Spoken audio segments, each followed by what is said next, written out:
பிரம்ம முகூர்த்தம். இதுதான் நான் இன்னைக்கு பேச போற தலைப்பு. இது ரொம்ப ரொம்ப முக்கியமான தலைப்புன்னு கூட சொல்லலாம். இப்போ மனிதனின் வாழ்க்கையில் நேரம் என்பது எவ்வளவு முக்கியம். டைம் தான் எல்லாமே வாழ்க்கையே. அந்த டயத்துல வந்து ஏதாவது விசேஷமான டைம் இருக்கா? முக்கியமான டைம் இருக்கா? அப்படின்னு கேட்கும்பொழுது இருக்கு. அதுதான் பிரம்ம முகூர்த்தம். பிரம்ம முகூர்த்தம் என்றால் என்ன? அது ஒரு முகூர்த்தம். முகூர்த்தம் என்பது நம்மளுடைய கால கணக்குப்படி 48 நிமிஷம் வரும். அதாவது 2 நாடி. இத விளக்கணும் அப்படின்னா முதல்ல வந்து காலம் என்பதை புரிந்து கொள்ள வேண்டும். காலம் என்பது என்றால் என்ன? சம்ஸ்கிருதத்துல காலா அப்படிங்கிறது வந்து நீங்க வந்து ஒரு மாதிரி சைக்கிளிக் நேச்சர்ல இருக்கும். சுழற்சியாக இருக்கும். இப்பொழுது நம்மளுடைய டைம் இப்ப நம்ம ஃபாலோ பண்ற டைம் வெஸ்டர்ன் ஸ்டாண்டர்ட் டைம் இருக்கு இல்லையா? அது ஜிஎம்டியா இருக்கட்டும். இதெல்லாம் வந்து ஒரு லீனியர். லீனியர்னா என்ன அர்த்தம் அப்படின்னா வந்து நேர்கோட்டில் செல்லும். இப்போ இயேசு பிறந்த இது 0 2 எடுத்துக்கொண்டு 1 2 3 4 5 2024 இன்னொரு 1000 வருஷம் ஆச்சுன்னா 1000 3000 இப்படி கவுண்ட் பண்ணிக்கிட்டே போக வேண்டியதுதான். இதான் linear. There is no but வாழ்க்கையோ பிரபஞ்சமோ எதுவுமே பூமி சூரியன் எதுவுமே லீனியர் கிடையாது. எல்லாமே சைக்கிளிக் போய் கொண்டிருக்கிறது. இன்னும் சொல்ல போனா ஒரு ஹெலிக்கல் வேலை மில்கி வேலை சுத்தி போயிட்டு இருக்கு பூமி. சூரியனும் ஒரு மில்கிவேயை சுற்றி வருகிறது.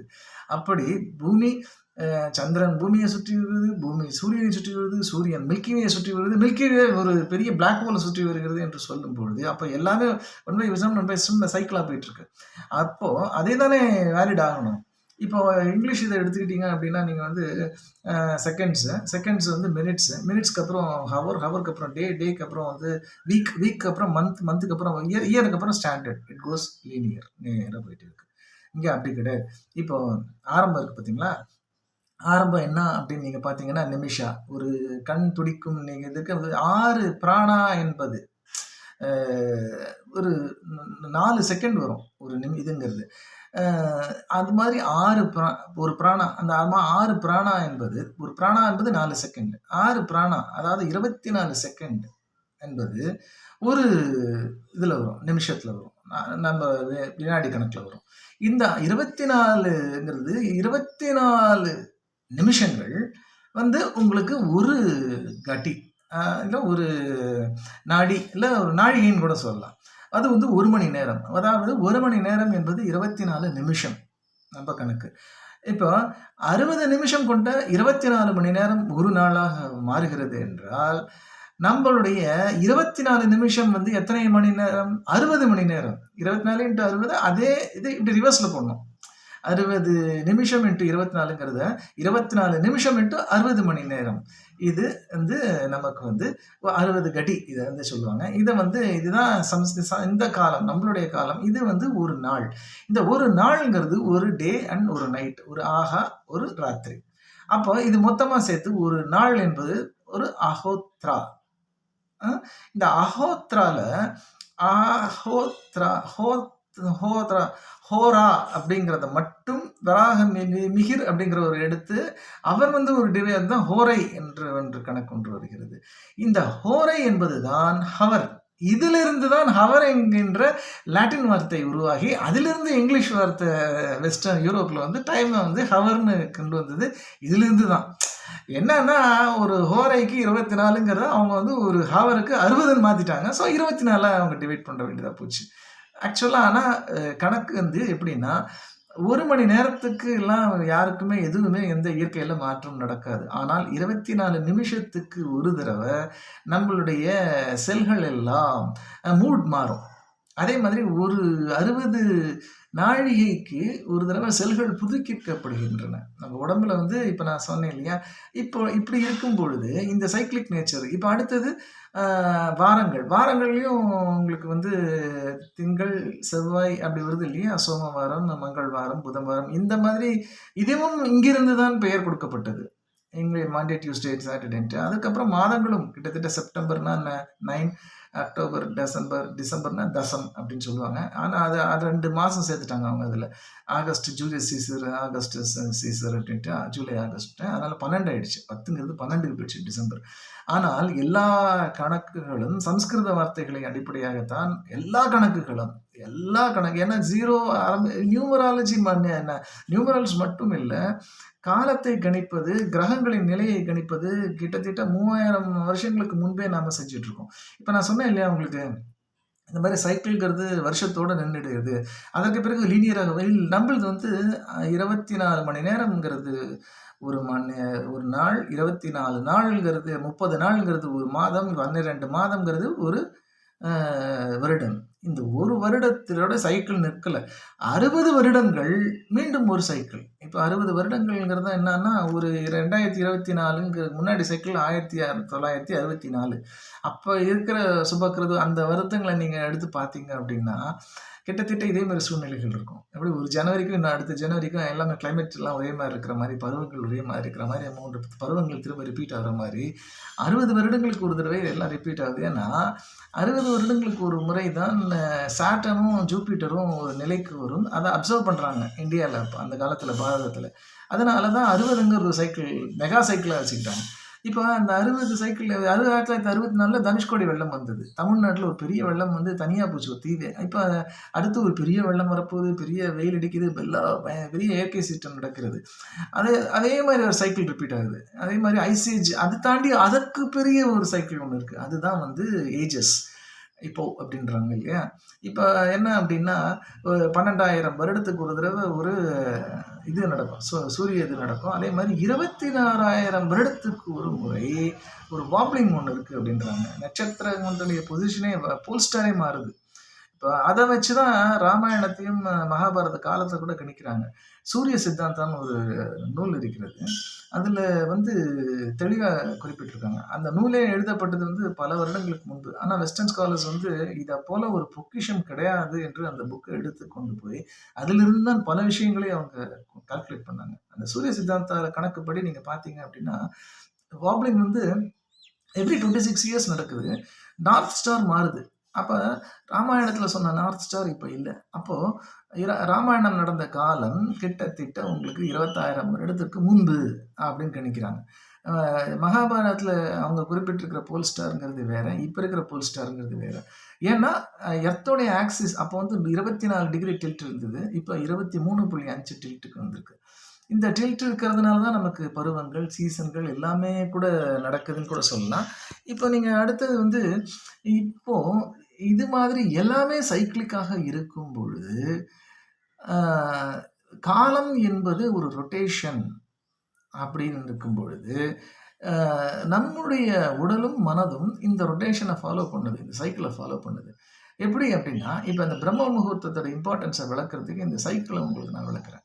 இப்போ உதாரணத்துக்கு ஒரு நாள்ங்கிறத ஒரு மனிதனின் வாழ்நாளுக்கு நான் அதை சுருக்குகிறேன். இப்போ ஒரு மனிதனின் வாழ்நாள்ங்கிறது என்ன? ஒரு கருவாகி, குழந்தையாகி, மழலையாகி, அதற்கு பிறகு வந்து பால்ய பருவம், அதுக்கு பிறகு மாணவன், அதற்கு பிறகு இளைஞன், அதற்கு பிறகு கிரகஸ்தன், அதற்கு பிறகு வானப்பிரஸ்தம், அதுக்கு பிறகு சந்நியாசம், அதற்கு பிறகு முதுமை, மரணம், மோட்சம், இப்படி மீண்டும் ஜனனம். இப்படி ஒரு சைக்கிள். ஒரு நாள் தூங்கி எழுந்திருக்கிற மாதிரி தான் பகல் இறப்பும் பிறப்பும் சொல்லுவாங்களே, அது கிட்டத்தட்ட உண்மை தான். எப்படி நான் சொல்கிறேன் அப்படின்னா, இப்போ இந்த மனிதனின் ஒரு வாழ்நாள் ஒரு நாள் நீங்கள் மாற்றுறீங்க அப்படின்னா, நம்ம வந்து இந்த குழந்தையா இருக்கும் பொழுது, அதாவது ஒரு மழலையா இருக்கும் பொழுது தான் தாயின் மிக மிக அருகையில் இருப்போம். அந்த தாயின் ஸ்பரிசம், தாயின் அன்பு, எமோஷன்ஸ் எல்லாம் கற்றுக்கிறது, மனிதன் நம்ம பிறப்புடைய அர்த்தத்தை கற்றுக்கிறதே தாயின் மூலம்தான். அதுக்கப்புறம் தாயை விட்டு கொஞ்சம் கொஞ்சமாக விலகுறோம் வயசாக. அது மாதிரி எப்படி ஒரு சின்ன குழந்தையா இருக்கும்போது தாயின் மடியில் இருக்கிறோமோ, பிரம்ம முகூர்த்தம் என்ற ஆரம்பமான நேரத்தில் தான் நாம் கடவுளுக்கு மிக அருகில் கடவுளின் மடியில் இருக்கிறோம். அதனால் கடவுளின் அத்தனை அரவணைப்பு மட்டுமல்ல, தாயை செய்ய பிரிக்கவே முடியாதுன்னு சொல்லுவாங்க. அப்போ கடவுளையும் மனுஷனையும் பிரிக்க முடியாத நேரம் கூட சொல்லலாம் அந்த பிரம்ம முகூர்த்தத்தை. அதனால தான் அந்த பிரம்ம முகூர்த்த நேரத்தில் நீங்கள் கற்கும் கல்வி, நீங்கள் கற்றுக்கொள்ளும் வித்தை, ஏன் உடற்பயிற்சி எதுவாக இருந்தாலும் அந்த நேரத்தில் காலையில் ஒரு முகூர்த்தம் என்பது 2 நாடின்னு சொன்னேன். 2 நாழிகை 24 × 2 48 நிமிஷம் தான் ஒரு முகூர்த்தம். கல்யாணம்லாம் நடத்துவாங்க இல்லையா? நல்ல முகூர்த்தம்ட்டு. அது மாதிரி பிரம்ம முகூர்த்தம் என்பது காலையில் 3:30 4:30 மணிக்குள்ள முடிஞ்சிருது. அந்த நேரத்தில் தான் நீங்கள் கடவுளுக்கு மிக மிக அருகில் இருக்கிறீர்கள். இப்போ அதே மாதிரி மனுஷன் பொறந்து கடவுளுக்கு மிக அருகில் இருக்கிறவன் அதுக்கப்புறம் படிக்கிறான், பணம் சம்பாதிக்கிறான், ஓடுன்னு ஓடுறான், குடும்பத்தை காப்பாத்துறான், பழையபடி அப்பா கிருஷ்ணா ராமான்னு கடைசி காலத்துல மீண்டும் கடவுளிடம் வருகிறான் மோட்சத்தை தேடி. அப்ப கிருஷ்ணர் தான் அந்த மோட்சத்தை கொடுக்கிறவர்னு தான் சொல்லுவாங்க. இப்ப நீங்க நல்லா கவனிச்சு பார்த்தீங்க அப்படின்னா, திரும்பவும் கடைசி நிமிடங்களில் கடவுளிடம் தான், கடவுளை பற்றி தான் அதிகமாக நினைக்கிறார்கள். ஆன்மீகம் அப்படி இப்படின்ட்டு. அப்போ சின்ன வயசுங்கிறது இப்போ மேலேன்னு சொல்லிட்டேன். அப்போ 7லேருந்து 8ங்கிறது 8 மணி 9 மணிங்கிறது தான் வந்து உங்களுக்கு சின்ன குழந்தைங்க விளையாடுற மாதிரி அந்த டயத்தில் விளையாடணும். அதுக்கப்புறம் மாணவனாக இருக்கிற பருவம் தான் 12 இது வரைக்கும். 2 3 மணி வரைக்கும் நல்லா உழைச்சி கிழிச்சு அப்போ மாலை நேரம் வரும்போது தான் அடுத்த பிறவி.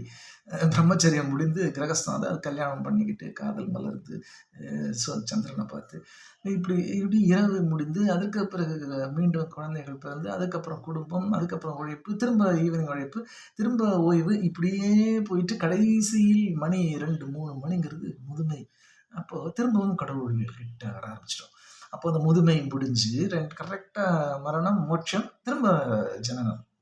இப்போ ஸோ கடவுள் வந்து இறப்புக்கும் பிறப்புக்கும் அந்த சென்டர் பாயிண்ட்ல தான் கடவுள் இருக்காரு. இதுதான் பிரம்ம முகூர்த்தத்தில் நான் புரிந்து கொள்ள வேண்டிய ஒரு விஷயம். ஸோ கடவுளுக்கு மிக அருகாமையில் இருக்கும் நேரம் மட்டுமல்ல, நாம் அந்த நேரத்தின் மகிமை மற்ற எல்லா வெஸ்டர்ன் இதை பொறுத்த வரைக்கும் எல்லா நேரங்களும் ஒன்று. அப்படி நம்மளது அப்படி கிடையாது. உதாரணத்துக்கு அந்த நேரத்தில் தான் செரட்டனின் அதிகமாக சுரக்கும். ஒளி இல்லாத நேரத்தில் மெலனின்கிற ஹார்மோன் உடம்புல சுரக்கும். ஸோ இந்த நைட் இருக்கிற 1 மணி நேரமும் பிரம்ம முகூர்த்தம் 1 மணி நேரமும் மத்தியானம் 1 மணி நேரம் வேற வேற. மத்தியானம் 1 மணி நேரம்ங்கிறது உங்களுக்கு வந்து நல்லா சாப்பிட்றது, அந்த மாதிரி வேலை செய்கிறது அப்படிதான் இருக்கும். அது உடல் உழைப்பு. இது வந்து காலையில் தான் உங்களுடைய பிரெயின் நல்லா ஸ்பார்க் ஃபயர் ஆகும். அது மாதிரி அது மட்டுமல்ல, அந்த நேரத்தில் வந்து நீங்கள் 1 மணி நேரம் மத்தியானம் 3 மணி நேரம் செய்கிறத 1 மணி நேரத்தில் நீங்கள் படிக்கலாம். ப்ரொடக்டிவிட்டி அதிகமாக இருக்கும்.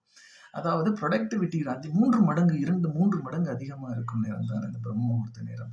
ஸோ நேரங்களில் வித்தியாசங்கள் இருக்கிறது. அந்த நேரம் சுரக்கும் ஹார்மோன் மிகவும் செரட்டோனின், இன்னும் டெஸ்டோஸ்டெரோன். அப்போ தான் ஆண்மை, இன்னும் சொல்லப்போனால் அந்த வெடிகாத்தால நேரம் தான் ஆண்கள் வந்து தங்களுடைய வாழ்க்கையின் இதையே புரிஞ்சுக்கிற நேரம். அந்த டைம் தான் செல்கள் புதிதாக பிறந்து, ஏன் புதிதாக உயிர்கள் உருவாவதற்கும் ஆண்மை பொங்கும் நேரம், டெஸ்டோஸ்டெரோன் அதிகமாகிற நேரம். அது நான் சொல்றது புரியும்னு நினைக்கிறேன். எல்லாமே அந்த காலை நேரத்தில் தான் நடக்கும். அந்த காலை நேரத்தை சேனலைஸ் பண்ணணும், ஒழுங்குபடுத்தணும். அந்த நேரத்தை வந்து இப்போ நான் சொன்ன மாதிரிலாம் போகாமல் அழகான சிந்தனைகள் நல்ல ப்ரொடக்டிவாக போகும்போது, கண்டிப்பாக அதுவும் எல்லாமே செய்யணும் தான், ஆனால் நல்ல ப்ரொடக்டிவாக எல்லாவற்றையும் செய்யும்பொழுது வாழ்க்கை மேலும் அறிவோம். இதை புரிஞ்சுக்கணும். இந்த பிரம்ம முகூர்த்தத்தை அந்த நேரத்து இம்பார்ட்டன்ஸ். இன்னும் சொல்லப்போனால் நான் ஒவ்வொரு நாளும் சர்க்கிள் புதுக்கள் பண்ணால் அந்த நேரம் தான் செல்கள் குழந்தையாக நம்மிடம் ஒட்டி, நமக்கு தான் செல்களை பொறுத்த வரைக்கும் நமக்கு எப்படி தாய் கடவுளோ, செல்களுக்கு உடல் தான், நம்ம தான் கடவுள். அப்போ செல்கள் வந்து அப்போ நம்மகிட்ட தான் ரொம்ப நெருக்கமாக இருக்கும். நம்ம சொல்கிற பேச்செல்லாம் செல்கள் அப்போ தான் கேட்கும். தாய் மாதிரி இருப்போம். அது நேரமாக செல்கள் உற்பத்தியாக திரும்ப முடிஞ்சு திரும்ப புது செல்கள் ஒவ்வொரு நாட்களும் ஒரு சைக்கிளில் பிறக்குது. எல்லா நேரத்திற்கும் வந்து ஒரு சரியான ஒரு நேரம் என்றால் அதுதான். அந்த நேரத்தில் நாம் கற்றுக்கொள்ளும் அத்தனை வித்தையும் பயன் தரும், பல மடங்கு திரும்ப வரும். அதே மாதிரி கல்வியாக இருக்கட்டும், உடற்பயிற்சியாக இருக்கட்டும், எதுவாக இருந்தாலும் நாம் செய்ய வேண்டிய நேரம் என்பது கிட்டத்தட்ட இந்த பிரம்ம முகூர்த்தத்தில் தான் செய்ய வேண்டும். இதை நான் கொஞ்சம் சுருக்கமாக சொல்லியிருக்கேன். இது வந்து நான் பல புத்தகங்களை படித்து இதெல்லாம் பண்ணாலும் நான் எவ்வளோ சுருக்க முடியுமோ அவ்வளோ சுருக்கிருக்கேன். ஏன்னா ஒரு காணொலியில் எல்லாம் ரொம்ப பெருசாக காணொலியெல்லாம் கூட பார்க்கறதுக்கு நேரம் கிடையாது இல்லை, பெருசாக ப்ரொடக்டிவாக ஒன்றும் பண்ண போதில்லை. அடுத்த காணொலிக்கு போவாங்க. அதான் நம்ம பண்ணுறது. இல்லை நான் பெருசாக உழைச்சி நாட்டை வல்லரசாக்க போகிறேன் அப்படின்லாம் எங்கள் நேரத்தை யூஸ் பண்ணுறது இல்லை. காணொலி பார்க்காத அளவுக்குலாம் நமக்கு நேரம்லாம் இல்லாமல் இல்லை. ப்ரியாரிட்டிஸ். உதாரணத்துக்கு நான் உங்களை வந்து வாங்கலை ஒரு இடத்துக்கு கூப்பிட்னா ப்ரியாரிட்டி. நான் ரொம்ப அங்கே வந்தால் 1 லட்ச ரூபா கிடக்குன்னா பிச்சுன்னு போவோம் நம்ம எல்லா வேலையும் விட்டுக்கிட்டு. இதே ஒருத்தர் கல்யாணத்துக்கு கூப்பிட்றாருன்னா இது ரொம்ப முக்கியம்னா அதுக்கு நம்ம ப்ரியாரிட்டிஸ் வைக்கிறோம். நான் ரொம்ப பிஸிங்கிறது உண்மை கிடையாது ஆக்சுவலாக. எனக்குன்னு ஒரு ப்ரியாரிட்டி வச்சுட்டுருக்கேன். அந்த டயத்துக்கு நான் வேற ஒரு இது வச்சுட்டுருக்கேன். பணம் சம்பாதிக்கிறதுக்கோ, இல்ல சந்தோஷத்துக்கோ. அந்த டயத்துல என்னால வர முடியாது. இதே நீ பணம் குடுக்குறேன் அப்டின்னா, கண்டிப்பா எங்க இருந்தாலும் ஓடி வருவேன் நானு. அது மாதிரி ஏன்னா priority we are fixed for money. டைம்ங்கிறத மணின்னு டிரான்ஸ்லேட் பண்ணிட்டோம். அதான் காரணம். அந்த மாரி பிரியாரிட்டைஸ் பண்றோம் நம்ப. அந்த பிரியாரிட்டில வந்து நீங்க இப்ப இந்த காணொளிக்கு குடுக்கணும். குடுத்துட்டு, இது ரொம்ப முக்கியமான விஷயம். இதை கண்டிப்பாக நம்ம வந்து அடுத்த இதுக்கு போகக்கூடாது, தாவக்கூடாது, கேட்க வேண்டும் முழுக்க என்று நாம் புரிந்து கொண்டு, இதுக்கு ஒரு பிரியாரிட்டி குடுத்து நம்ப வந்து நீங்க இத கேட்டு பயன்பெற வேண்டும். இத வாழ்க்கையில செய்ய வேண்டும். இதையும் கேட்பது மட்டுமல்ல, நான் அதனால் தான் வந்து முடிந்த அளவுக்கு சுருக்கி இருக்கிறேன். ஏனால் நீங்கள் கண்டிப்பாக புரொடக்டிவாக அடுத்த வேலைக்கும் செல்ல வேண்டி இருக்கலாம். உங்கள் நேரம் பொன்னானது என்பதை புரிந்து கொண்டு தான் நான் எவ்வளவு சுருக்க முடியுமோ அவ்வளவு சுருக்கினாலும் இவ்வளவு நேரம் வந்துவிட்டது. கண்டிப்பாக நீங்கள் இதை கேட்டு பயன்பெற்று நீங்கள் இந்த லைக் பட்டனையும் அமுக்குங்கள். உங்கள் நண்பர்களுக்கும் இதையெல்லாம் பகிர்ந்து கொள்ள வேண்டும். நெறைய மக்களுக்கு என்னுடைய விஷயங்கள் சென்றடைய வேண்டும் என்று விரும்புகிறேன். அது உங்கள் கைகளில் தான் இருக்குது. நெறைய ஆதரவு கொடுங்கள். நெறைய பேர் சப்ஸ்கிரைப் பண்ணுங்க. நெறைய லைக் குடுங்க. மேலும் மேலும் உங்கள் ஆதரவை நெறைய என்னுடைய பதிவுகளை பாருங்க சார். இதுதான் நான் கேட்கிறது. மிக்க நன்றி பார்த்ததுக்கு. மிகவும் நன்றி. Thank you. வணக்கம். நன்றி.